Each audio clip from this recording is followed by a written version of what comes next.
Welcome into the San Francisco 49ers Report by Chat Sports. Chase Sr. here with you, no matter where you are, how you're tuned in. As always, I appreciate you for making today's show a part of your day. And we have some breaking news to get to here on this Thursday, September 19th, as the Niners look ahead to Week 3 against the Los Angeles Rams at SoFi Stadium. The offensive side of the football getting hit with even more injuries. And there's a marquee injury that we have to talk about on the defensive side of the football. San Francisco might be in trouble in this NFC West tilt. The good news is Los Angeles Rams may be the most banged up team in the National Football League through 2 weeks. Before we dive in, when news breaks, we cover it here on the show. So make sure you hit that subscribe button. There's a reason why. The 49ers Report is the largest independently run Niners channel right here on YouTube with the largest audience of more than 140,000 subscribers because we provide entertaining, insightful, informative, thought-provoking Niners coverage for the faithful every single day, year-round. So a flurry of tweets from Adam Schefter just moments ago on this Thursday afternoon. And the Niners just can't escape the injury bug. The 2020 vibes are real. And just to give you some background information, in 2020, the Niners were coming off that heartbreaking Super Bowl loss to the Kansas City Chiefs. Does it sound familiar? And in 2020, they were the most injured team in football. And now to start the year, coming off a Super Bowl loss to the Kansas City Chiefs, that was also gut-wrenching. They're dealing with a lot of injuries. Adam Schefter with this report that Niners tight end George Kittle not spotted at practice today in Santa Clara. He's experiencing tightness in his hamstring. And this is pretty notable here. With no practice today, his status for Sunday's game against the Rams is in question. And then furthermore from Schefter, he's pretty much hinting here that Kittle is not going to be able to suit up for San Francisco because he said this: the 49ers and Rams play on Sunday in Los Angeles, and the game is likely to be without Christian McCaffrey, Cooper Kupp, Puka Nacua, Deebo Samuel, George Kittle, Steve Avila, Jonah Jackson, among others. You thought that was bad? It's not it. George Kittle's an All-Pro. Last year, Charvarius Ward was a second-team All-Pro. He is also a surprise addition to the Niners injury report, and his status going into Sunday's game is also now in question because he, too, has a hamstring issue and a knee issue, and he, too, did not practice today for the Niners. So, the San Francisco offense, it's beaten and battered, folks, and we knew this before this Kittle injury came to the forefront. Running back Christian McCaffrey, another All-Pro, the reigning NFL Offensive Player of the Year. He's already on injured reserve with that calf and Achilles issue. Deebo Samuel, another All-Pro, is out for at least a couple of weeks because he suffered a calf strain against the Minnesota Vikings last week. And now George Kittle not practicing, and Ricky Pearsall is on injured reserve after he nearly got killed after he got shot in the chest a couple of Saturdays ago in downtown San Francisco. And you think about what all of this means for this Niners offense, right? Brock Purdy, to start your career, you have had the luxury of having a loaded supporting cast around you. And you're still going to go into this game against the Rams with the really good weaponry of offensive skill players. But now you're really going to have to carry this offense. If you're without McCaffrey, Deebo Samuel, and George Kittle, there are so many people out there who have said Brock Purdy is a product of the system. He's a product of his own environment. His skill players and the play calling and play designs of Kyle Shanahan, they elevate him. He's not for real. He's not one of the most elite quarterbacks in the National Football League. San Francisco is really going to give him $60 million per year. A system quarterback isn't worth that. Brock Purdy has an opportunity over the next couple of weeks to shut up his haters, silence the detractors, and prove to everybody that he is, in fact, legit by shouldering the offensive load and carrying this offensive unit while this team is facing adversity with all of these injuries to these marquee star players. Now, what does this mean for the Niners in this game, especially if George Kittle is not going to play as we look ahead? Eric Saubert is the backup tight end. Throughout his career, he's mostly been a blocker, but he's never had more than 15 catches. He's capable in doing that, but he's more in the mold of a Charlie Warner and a Ross Dwelly, The tight end position really light as far as depth goes for San Francisco going into the year. That depth is going to get tested right now. And Eric Saubert is an unproven commodity, a solid journeyman tight end, but he's nowhere close to George Kittle. And then there's a little-known player who's young in Jake Tunches, who's been with this team over the last couple of years, but has never really been on the active roster on game day. He is also going to get snaps at the tight end position. And I would imagine that Braden Willis, who is currently on the practice squad right now, gets elevated to the active roster on game day. San Francisco also has the former college basketball player in Mason Pline on the practice squad. That's another candidate to get elevated to the Niners active game day roster against Los Angeles. So those are the ramifications of George Kittle not being able to play. Without Charvarius Ward, the Niners don't have as many depth issues at cornerback like they do at tight end. Rock Ya-Sin is a veteran, a former second-round pick who, when he's been able to stay healthy, has played some good football throughout his career with the Indianapolis Colts, with the Baltimore Ravens, but he has been an off-injured player. He could get some snaps on the outside. He had a really good preseason. I was impressed with what he was able to put on tape. And then the rookie second-round pick, Renardo Green, who San Francisco took out of Florida State, led the ACC in pass breakups last year. He made his NFL debut against Minnesota last week, and he played in some dime packages where you take a linebacker off the field, you have 6 DBs, and his first rep was against Justin Jefferson. Now, Jair Brown was bracketed over the top to help him out, but it was a solid rep for Renardo Green. He has some good ball skills. He has some toughness. He does a good job of driving receivers toward the boundary.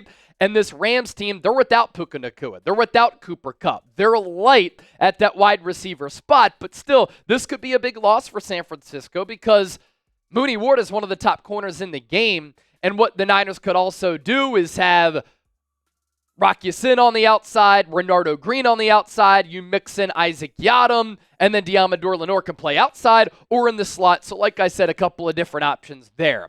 With the Niners lacking this offensive firepower, let's circle back to the offensive side of the football.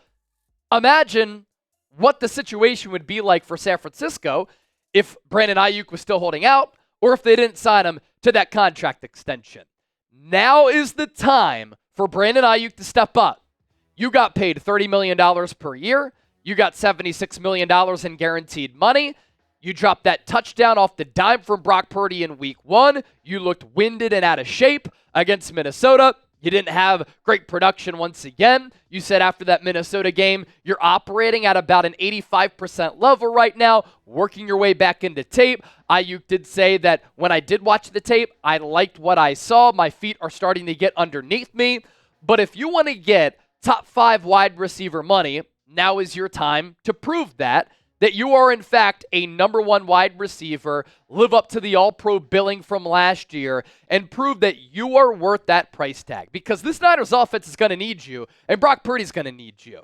You've been 4th lowest in separation among all wide receivers in the NFL. Of note, an anecdote there that factors in when a player is targeted, and when you watch the All-22, he was open against Minnesota from time to time, but the pressure got to Brock Purdy. Sometimes he didn't have enough time to deliver that ball to Aiyuk, or he was late in his reads. All that being said, it's time for Kyle Shanahan to get Aiyuk involved. It's time for Aiyuk to step up, get in shape, and be the player that we've seen you become your first 4 years in the National Football League, because now San Francisco is without Christian McCaffrey, Deebo Samuel, and it looks as though most likely George Kittle. Now, the Niners are still favorites to win this game, and they're favorites by a wide margin. They've been 6-7 point favorites to win this game. I imagine that might go down and decrease a little bit as far as the betting line goes without Kittle, but this news makes this game even harder. And I'm trying not to overreact here, but one of my worries going into this year for San Francisco, when I was coming up with reasons for why they weren't going to go back to the Super Bowl, bad offensive line play and injuries. And in that 2020 season, after the Niners lost to the Chiefs in the Super Bowl, they were ravaged by injuries. It was actually incredible. And what's happened to the Rams so far with their injury report being several players deep on injured reserve, that's how the Niners season was in 2020.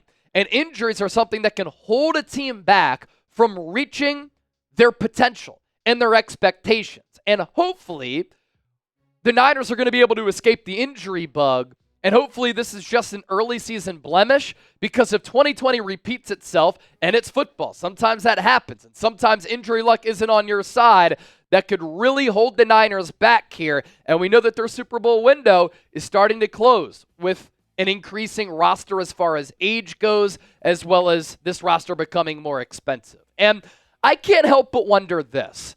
And this George Kittle injury and all of the other injuries across the NFL got my brain churning. The NFL now is prioritizing player safety. I understand why they're doing that. But throughout training camp, throughout the summer, and during the season, the NFL has really limited contact. Teams barely tackle to the ground. They barely tackle at all throughout training camp practices. And then teams barely play their best players in the preseason. And you think about how this game looks right now in the month of September. Quarterback play is terrible. Teams aren't finishing in the red zone. QBR, quarterback rating, all of these offensive numbers are down.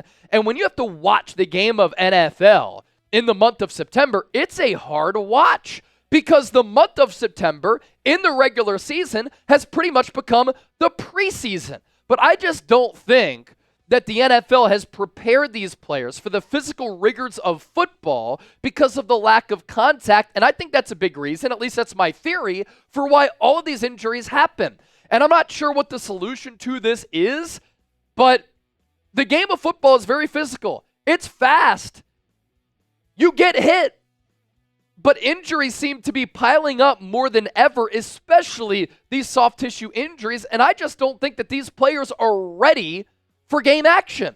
And another thing that really bothers me and annoys me is that the 49ers continue to have this massive rest disadvantage. They have the worst rest disadvantage in the National Football League. Between them and the Baltimore Ravens, there is a month difference as far as rest. And you think about how long the NFL season goes. September, October, November, December, into January. That's 4+ months. And the Ravens have more than a month of rest advantage as compared to San Francisco. And what brings this up is the fact that the Niners week 1 had to play on Monday Night Football, and then they had to travel to Minnesota and play at 10 a.m. Pacific time. How is that fair? And the NFL has an opportunity to avoid this. They just don't. And they continue to kind of shaft San Francisco in this regard. And the Niners play a physical style, and they've already had to deal with all these injuries over the last couple of years. As for the game plan for San Francisco, I imagine that Kyle Shanahan is going to run it with Jordan Mason a lot, especially considering the offensive line issues that the Niners had when trying to throw the ball last week against Minnesota. And I think that this Niners offense is going to try to feel the game out. It might get off to a slow start. And Sean McVay and Kyle Shanahan, they know each other really well. They faced each other, obviously, a lot in the NFC West, and they play some chess, and it's a low-scoring game. Brock Purdy uses his legs a little bit more in this ball game against Los Angeles, and the Niners try to muddy this game up. They try to make it ugly. The Rams will try to do the same because they're so injured, and all the Niners are going to try to do, they don't care what the score will look like. They just want to escape with the win. As for the notable Rams injuries, you thought it was bad for San Francisco? The Rams through 2 games, you barely ever see this. Cooper Kupp, ankle injury, high ankle sprain, he's out weeks. Safety John Johnson has a shoulder injury. He's out 4 to 6 weeks. Left guard Jonah Jackson, shoulder injury, likely going on IR. Puka Nacua, a PCL sprain. He's on IR. Steve Avila, really good offensive lineman. He's on IR. Joe Noteboom, another starting offensive lineman. Ankle, also on IR. Darius Williams, hamstring, also on IR. And then Tyler Higbee started the year on IR because late last year he suffered a torn ACL and a torn MCL. So with that, who you got? SF for the Niners, LAR for the Los Angeles Rams. Let me know down in the comment section right now. I'm still going with San Francisco, but I don't think they cover that big spread.